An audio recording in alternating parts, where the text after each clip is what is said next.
Olá a todos. Bom, vamos falar mais um pouco sobre medidas elétricas e instrumentação e falar um pouco da classificação dos instrumentos que a gente tem, pelo menos uma classificação geral, né? Só para um pouquinho de história ilustrar um pouquinho, nós temos aí três instrumentos, são bem velhos, né? Repara esse voltímetro de basicamente de exposição somente, de laboratório, de 10 volts. Esse instrumento ao centro é um multímetro, né, analógico, bem velho, várias escalas e tal, né?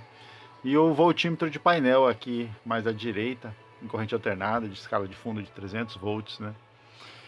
Esse aqui também é um voltímetro bem antigo, né? Repara que ele está numa caixa de madeira, né? Então não existia muito plástico, né? Bem aqui embaixo, bem ao centro, tem um parafusinho preto ali. Esse parafuso é justamente para regular o ponteiro, né? Então, às vezes, o ponteiro não estava bem no zero, ou bem no centro, coisas assim, e você regulava isso, né? Isso como ele tem uma mola ali dentro que faz esse equilíbrio, você, eventualmente, essa mola desgastava, tinha menos força, ou tinha efeito da temperatura, coisas assim, né? Aqui um outro instrumento, tanto para voltímetro, para volts como ampere, né? É um instrumento basicamente de laboratório também, ele está aqui desmontado, né? Então, esses instrumentos têm décadas, né? Esse aqui, por exemplo, é um voltímetro da Segunda Guerra, né? Repara que ele só tem um fio de saída, porque ele é para medir 12 volts, né? Então, ou tensão de carro, como a gente fala, né? E como o terra ou o zero do carro, o negativo da bateria está conectado a toda a estrutura metálica do carro, então eu só precisava de um fiozinho mesmo para fazer a outra ponta, né? Esse aqui também é um voltímetro de mais ou menos 1900, né? Da Siemens também, bem velho. E esse outro aqui seria alguma coisa como um multímetro, qualquer coisa assim, né? Porque ele tem várias escalas aí, certo? Bom, a instrumentação industrial, ela não é, claro, não é só instrumentos de medidas elétricas, né? Tem diversos tipos de instrumentos, como medidor de pressão, volume, é, vazão e assim por diante, né? Então, a instrumentação ela é a arte de ler e interpretar instrumentos, né? Definida como a ciência que estuda, desenvolve e aplica instrumentos de medição e controle de processos. É, quem sabe você pensa que isso está muito longe de você, não está. Repara uma receita de bolo, né? Ou uma receita de feijão, feijoada, ou qualquer coisa assim, né? Esses dias eu fiz aqui em casa costela sem pôr água na panela de pressão. Depois que pegar a pressão, ou seja, depois que começar a fazer aquele barulhinho, deixa 30 minutos. Isso é um controle de processo. Né? Tudo bem, que os parâmetros que você está tendo. Quando o ar começa a escapar da panela de pressão, isso indica uma pressão máxima, e a partir daí então você tem um tempo de cozimento específico. Né? Então, existem controles de processo, mesmo sem instrumentos palpáveis, assim vamos dizer. Né? Bem, com relação aos instrumentos, às suas classificações, nós podemos pensar e considerar, né, aqueles instrumentos indicadores, que tem basicamente a medida instantânea, ou a medida mais próxima daquele instante, momento. Né? Então, são instrumentos que você põe, lê, tá aquela tensão, né? E ele não consegue guardar um registro disso em geral, né? Então, instrumentos como o voltímetro, o próprio multímetro e esse instrumento que tem duas escalas aqui, o voltímetro e o amperímetro mais à esquerda, né? Você tem alguns instrumentos que são registradores. Eles conseguem armazenar uma certa quantidade de dados e mostrar isso para você, né? Como um data logger, que está aqui ao centro, né? Ou um próprio osciloscópio, né? E esse aqui é alguma coisa parecida com um sismógrafo, né? Então ele tem ali um papel, né? Tá registrando aquilo ali, né? Então você consegue ver um histórico ali, né? O interessante do osciloscópio, por exemplo, é que cada tela do osciloscópio ele tem um tempo graduado ali que ele consegue mostrar para você. Ou seja, o que está acontecendo agora instantaneamente e um tempo para trás. É claro que isso depende da escala, quem já usou o osciloscópio sabe, né? E tem aqueles instrumentos que são totalizadores. Por quê?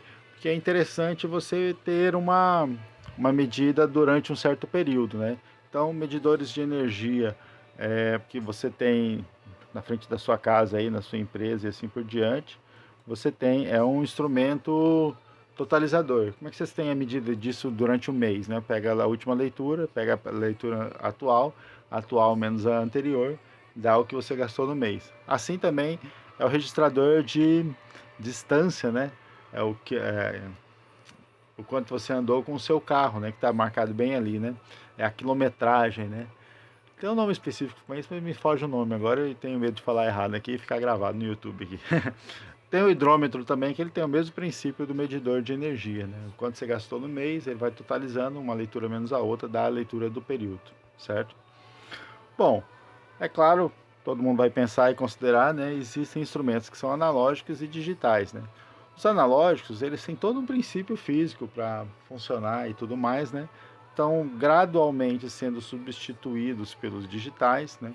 Mas era o que tinha há 20, 30, 40 anos atrás, certo? Do início da instrumentação, né?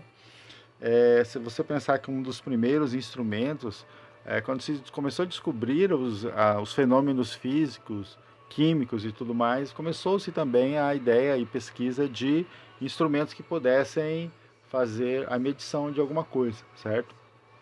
Então isso dá século XV, XVI. Se você pensar bem, até um relógio de sol, que aí é antes de Cristo, né, é um instrumento de medição, certo? Bom, de qualquer forma, instrumentos analógicos e digitais, né? Não precisa nem fazer muita diferenciação, mas o analógico não tem nenhum tipo de processamento, é só o princípio físico. Já o digital, ele tem algum tipo de processador, algum tipo de eletrônica ali que converte esses dados analógicos em formato digital, 0 e 1, 0 e 1, que tem uma certa medida e assim por diante. Bom, existem instrumentos que são utilizados para laboratórios, tem os instrumentos que são industriais e tem também aqueles que são portáteis, né? Há uma certa, como é que fala? Às vezes um serve para várias aplicações. Por exemplo, um instrumento portátil, você consegue usar ele em laboratório tranquilo, né?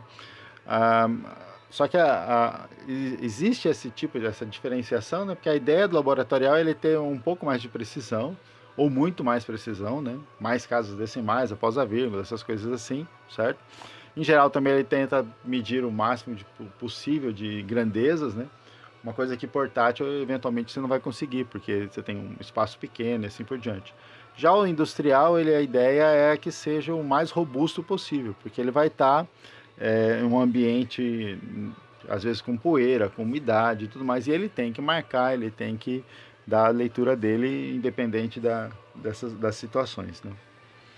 Bom, aqui a gente tem físicos ou de bancada, portáteis de painel, a mesma coisa que eu falei um pouquinho ali para trás, mas aqui um outro tipo de classificação, né?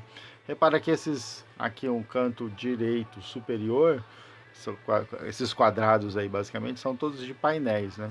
Então é muito comum esse tipo de instrumento, ainda hoje em diversas instalações. Inclusive tem muitos painéis que são construídos ainda com isso aí, porque parece que é mais fácil de ver, mais fácil de olhar e ler ali, certo? Corrente, tensão, frequência, né? Esses fixos de bancada aqui do lado esquerdo são mais difíceis de ser manipulados, né? E esse fluke aí, amarelo aí bem no meio, é um portátil, né? Os portáteis também são muito eficientes e a ideia deles também ser robusto, porque de repente ele também enfrenta uma questão de umidade, poeira e assim por diante, certo? Bom, há diversos outros tipos de classificação e que a gente pode hoje considerar a classificação com relação à comunicação, né? Então, um instrumento que faça alguma comunicação de dados com alguma coisa, seja por cabo USB, serial paralelo, Ethernet, Bluetooth, Wi-Fi e assim por diante, né? Então, esse é o grande avanço agora então dos instrumentos que vem chegando, né? Existem muitos osciloscópios hoje em dia que você consegue fazer a leitura e tudo mais via computador e aí com softwares aplicados no computador você consegue fazer medições extremamente confiáveis e com parâmetros muito mais elaborados, né? Só para a gente ter uma ideia, né? Tenho aqui uma VU10 remota de I/O Profibus, né?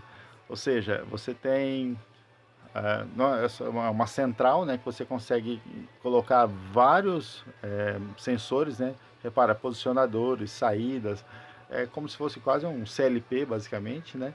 E você consegue jogar tudo isso em uma comunicação Profibus, né? Ou seja, que é um protocolo de comunicação, é um serial muito melhorado, né?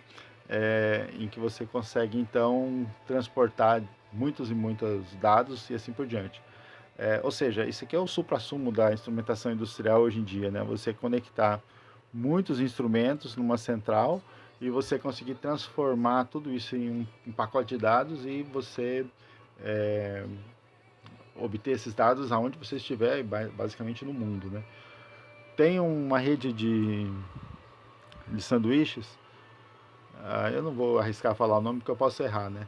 Mas segundo consta, a sede, que é em outro país e tudo mais, tem o controle de temperatura do forno de todas as unidades espalhadas no mundo. Ou seja, a unidade de fabricação de sanduíche ao redor do mundo está conectada com diversos equipamentos de medição e instrumentação, de forma que a sede pode controlar o processo. Né? A ideia, quem já assistiu os filmes aí da história do McDonald's e assim tudo mais, né, sabe que o controle de processo em franquia é importante para manter a qualidade em todos os lugares. Né? Bem, gente, o que a gente tinha para falar basicamente era isso, né? Espero que isso ajude vocês e a gente vai caminhando aí com a disciplina de instrumentação e medidas, ok? Valeu, gente. Um grande abraço.